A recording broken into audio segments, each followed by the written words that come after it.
আসসালামু আলাইকুম এভরিওয়ান। আজকে আপনাদের জন্য নিয়ে এলাম মচমচে ফ্রেঞ্চ ফ্রাইয়ের রেসিপি। সম্পূর্ণ টিপস অ্যান্ড ট্রিক্সের সাথে আজকে আপনাদেরকে ফ্রেঞ্চ ফ্রাই তৈরি করে দেখাবো। ভিডিওটি যদি ভালো লাগে তাহলে অবশ্যই একটি লাইক দিবেন এবং আমাদের চ্যানেলটা সাবস্ক্রাইব করে রাখতে পারেন এরকম আরও অনেক ভিডিও পাওয়ার জন্য। প্রথমে এখানে আমি কিছু আলু নিয়ে নিচ্ছি। আলুগুলোকে আমি ছুরির সাহায্যে ফ্রেঞ্চ ফ্রাই শেপ করে কেটে নিয়েছি। আপনারা চাইলে ডাইস ব্যবহার করতে পারেন। আলুগুলোকে আমি 20 মিনিট পানিতে ভিজিয়ে রেখেছিলাম। এবার একটি পাত্রে কিছুটা পানি গরম করে নিয়ে তাতে তেল এবং লবণ দিয়ে দিচ্ছি।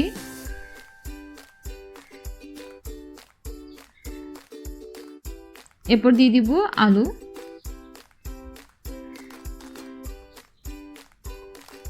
আলুগুলোকে আমি ঘড়ি ধরে 3 মিনিটের জন্য সেদ্ধ করে নিব।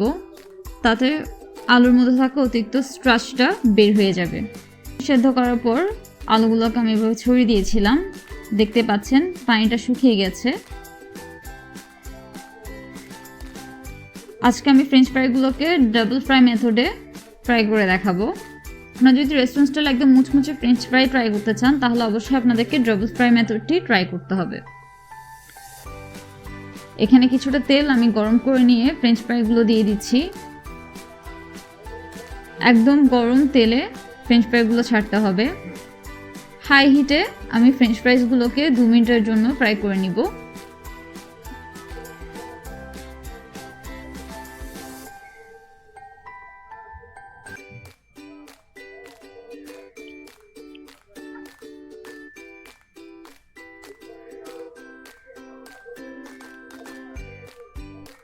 খুব বেশি নাড়াচাড়া করতে যাবেন না, তাহলে ভেঙে যাবে।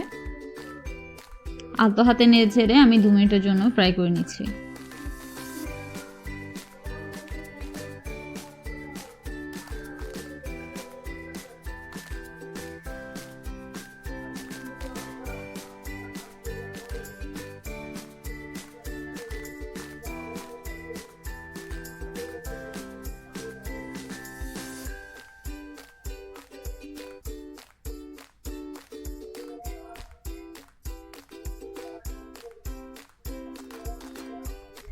ফ্রেঞ্চ ফ্রাইসগুলোকে তুলে একটা ছড়ানো পাত্রে কিছুটা কিচেন টাওয়েল দিয়ে দিয়েছি। এবারে ফ্রেঞ্চ ফ্রাইগুলোকে আমি 1 ঘন্টার জন্য ডিপ ফ্রিজে রেখে দিচ্ছি। ফ্রেঞ্চ ফ্রাইটাকে অবশ্যই ডিপ ফ্রিজে রাখতে হবে। আপনাদের হাতে যদি একদম সময় কম থাকে তাহলে আপনারা 15 মিনিটের জন্য রাখতে পারেন। ফিরে এলাম 1 ঘন্টা পর। এবারে ফ্রেঞ্চ ফ্রাইগুলোকে আমি ফাইনাল ফ্রাই করে নিব। একটি পাত্রে তেল গরম করে নিয়ে আমি ফ্রেঞ্চ ফ্রাইস দিয়ে দিচ্ছি। হাই হিটে 7 থেকে 8 মিনিটের জন্য আমি ফ্রেঞ্চ ফ্রাইগুলোকে ফ্রাই করে নিব। খেয়াল রাখতে হবে তেলটা যেন একদম হাই হিটে থাকে।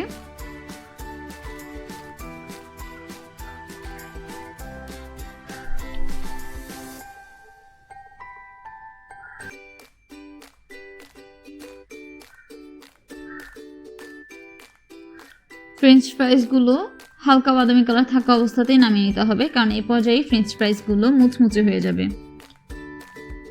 যেহেতু ফ্রেঞ্চ ফ্রাইয়ের মধ্যে থেকে আমরা আগে থেকেই অতিরিক্ত স্টার্চটা বের করে নিয়েছি।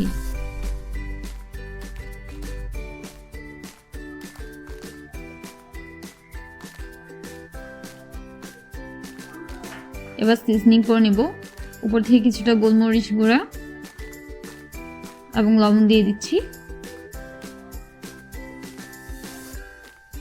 এবার ভালোভাবে ঝাঁকিয়ে সবগুলো মশলা মাখিয়ে নিচ্ছি।